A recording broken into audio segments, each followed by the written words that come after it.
ശബരിമല സന്നിധാനത്ത് ആഘോഷമായി രണ്ടാം ദിവസവും കർപ്പൂരാഴി ഘോഷയാത്ര. വർണ്ണക്കാവടിയും ദേവരൂപങ്ങളും കെട്ടുകാഴ്ചകളും ഘോഷയാത്ര നയന മനോഹരമാക്കി.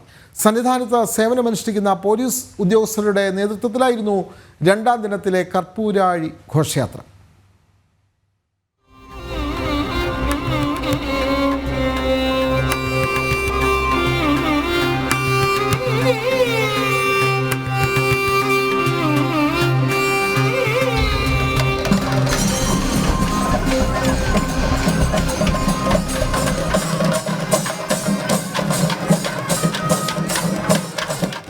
പുലിവാഹനമേറിയ മണികണ്ഠസ്വാമി ദേവതാരൂപങ്ങൾ, നയന മനോഹര ദൃശ്യങ്ങളൊരുക്കിയ കർപ്പൂരാഴി ഘോഷയാത്ര ഭക്തർക്ക് ആനന്ദ കാഴ്ചയായി മാറി.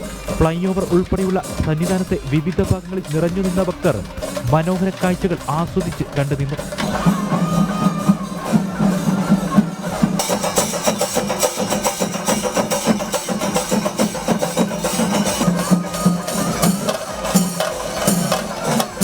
തന്ത്രി കണ്ഠരര് രാജീവരും മേൽശാന്തി അരുൺകുമാർ നമ്പൂതിരിയും ചേർന്ന് കർപ്പൂരാഴിക്ക് അഗ്നി പകർന്നു. ഘോഷയാത്ര ക്ഷേത്രത്തെ വലം വെച്ച് നീങ്ങി. മാളികപ്പുറം വലം വെച്ചു. 18-ാം പടിക്ക് മുന്നിൽ ഘോഷയാത്രയ്ക്ക് സമാപനം.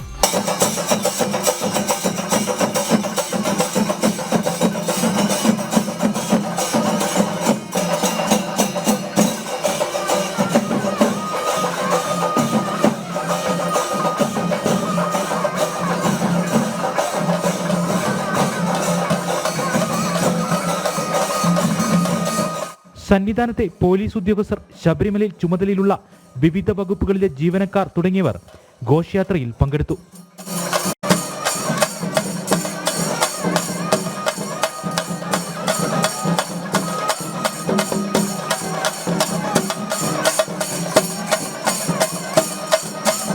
ജനം, സന്നിധാനം.